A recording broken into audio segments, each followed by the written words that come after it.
हमने पिछली वीडियो के अंदर आवेश के बारे में है वो अध्ययन किया था। आवेश के प्रकारों के बारे में अध्ययन किया था और ये पता लगाया था कि आवेश है वो कितने प्रकार के होते हैं। और हमने जाना कि आवेश है वो दो प्रकार के होते हैं, एक धनावेश और दूसरा होता है ऋणावेश। आज हम बात करेंगे विद्युत आवेश का इलेक्ट्रॉन सिद्धांत।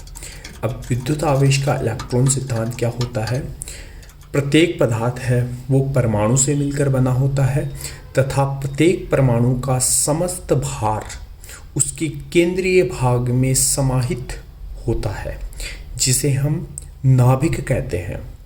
इसका तात्पर्य ये है कि जो भी पदार्थ है उसका संपूर्ण द्रव्यमान है उसके केंद्रीय भाग के अंदर है वो समाहित रहता है।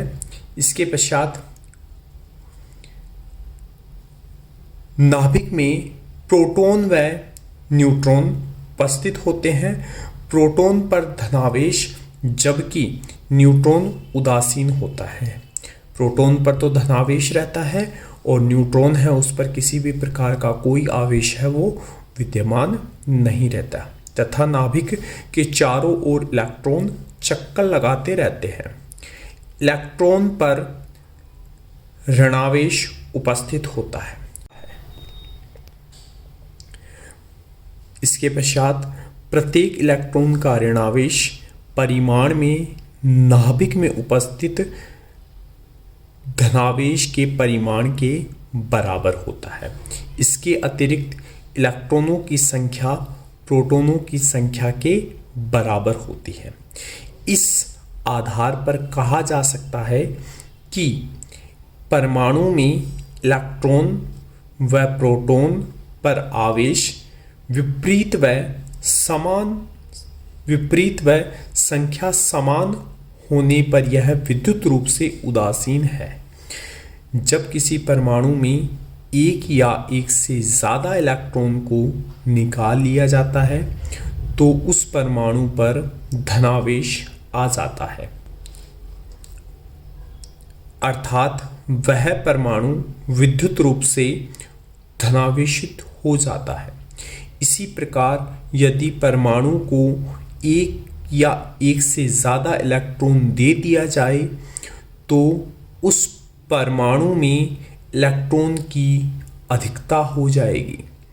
इससे स्पष्ट है कि वस्तु के आवेशित होने के लिए इलेक्ट्रॉन उत्तरदायी होता है, न कि प्रोटॉन, क्योंकि प्रोटॉन नाभिक में प्रबलता से बंधे होते हैं, जिस कारण उन्हें परमाणु से बाहर निकालना आसान नहीं होता है, क्योंकि नाभिक के अंदर जो प्रोटॉन उपस्थित होते हैं वो आपस में नाभिकीय बल से है वो बंधे होते हैं और प्रबल नाभिकीय बल है वो सबसे प्रबल बल होता है। इसके पश्चात हम देखेंगे कि किन भिन्न भिन्न परिस्थितियों के अंदर है वस्तु के अंदर आवेश उत्पन्न किया जा सकता है, वस्तु को आवेशित किया जा सकता है। एक प्रयोग के बारे में हमने अपने पिछले वीडियो के अंदर चर्चा की थी कि जब हम किसी वस्तु को रगड़ते हैं तो रगड़ने पर है उस वस्तु के अंदर है वो आवेश उत्पन्न हो जाता है।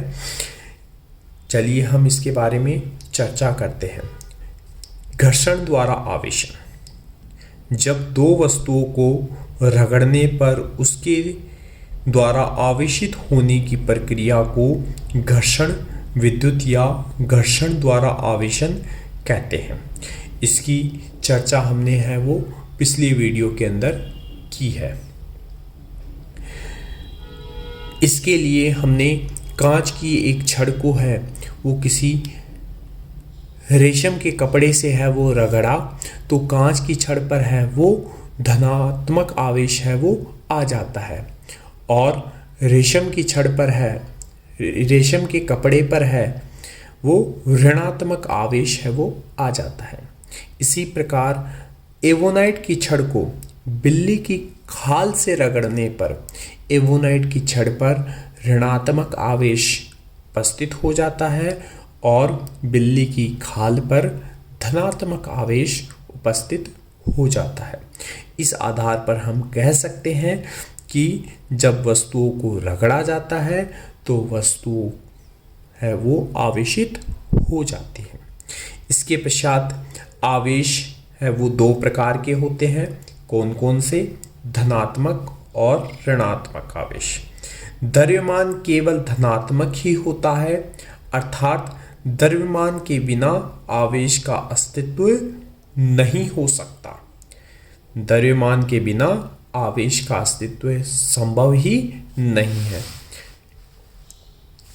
जिन कणों का विराम द्रव्यमान शून्य होता है वे कण आवेशित नहीं हो सकते हैं, जैसे प्रोटॉन अथवा न्यूट्रॉन। प्रोटॉन और न्यूट्रिनो दो ऐसे कण हैं जिनका विराम द्रव्यमान है वो शून्य होता है। ये दोनों ही कण है वो कभी भी आवेशित नहीं हो सकते। इसके पश्चात आता है चालन द्वारा आवेशन। अब चालन द्वारा आवेशन नाम से स्पष्ट है कि अगर हम दो वस्तुओं को परस्पर संपर्क में लेके आएंगे तो ऐसी स्थिति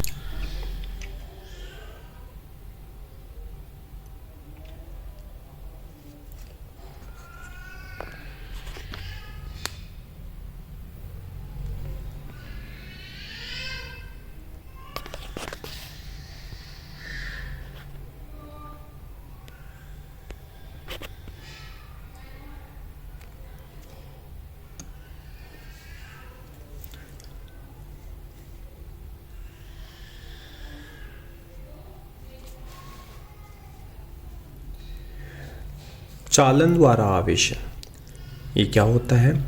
जब किसी आवेशित वस्तु के संपर्क में अनावेशित चालक वस्तु को लाया जाता है तो दोनों वस्तु पर आवेश समान रूप से फैल जाता है।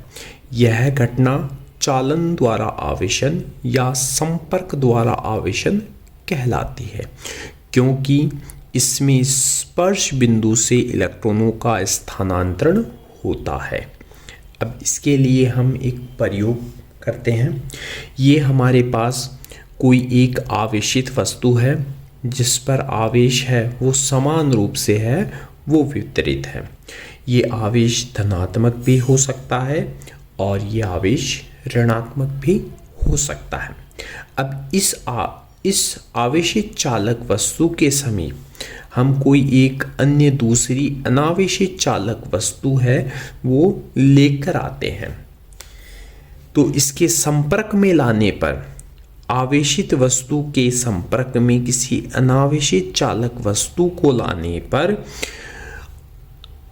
आवेशित वस्तु पर उपस्थित आवेश है वो अनावेशित चालक वस्तु पर समान रूप से है वो विद्यमान हो जाता है, जैसा कि चित्र में दिखाया गया है। अब इसके पश्चात जैसे ही हम इन दोनों वस्तुओं को अलग करते हैं तो ऐसी स्थिति में जो आवेशित वस्तु थी उससे का जो आवेश है वो अनावेशित वस्तु में भी स्थानांतरित हो जाता है, जिस प्रकार की चित्र में दिखाया गया है। अब इसके पश्चात प्रेरण द्वारा आवेशन। अब प्रेरण द्वारा आवेशन क्या होता है? जब किसी आवेशित वस्तु के द्वारा किसी अनावेशित वस्तु को स्पर्श किए बिना ही उस पर विपरीत प्रकृति का आवेश उत्पन्न करने की घटना प्रेरण द्वारा आवेशन कहलाता है।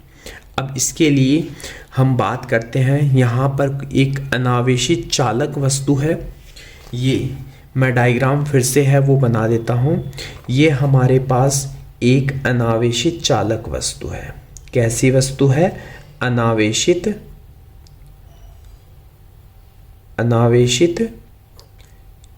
चालक वस्तु है।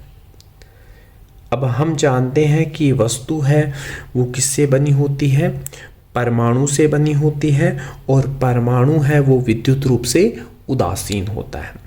चूंकि परमाणु में प्रोटॉन और इलेक्ट्रॉन संख्यात्मक रूप से और आवेश के परिमाण के रूप में समान होते हैं।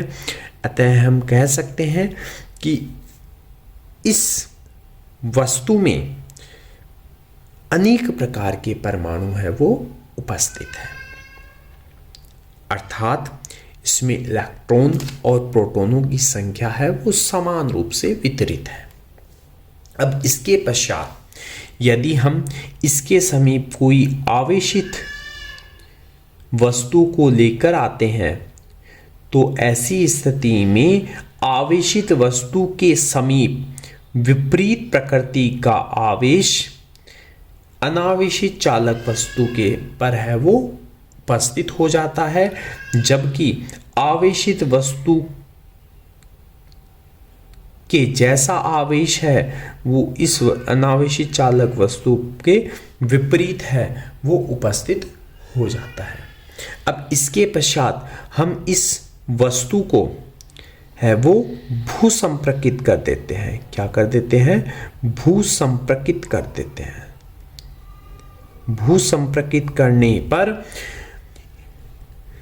संपूर्ण धनावेश है वो भूमि में स्थानांतरित हो जाता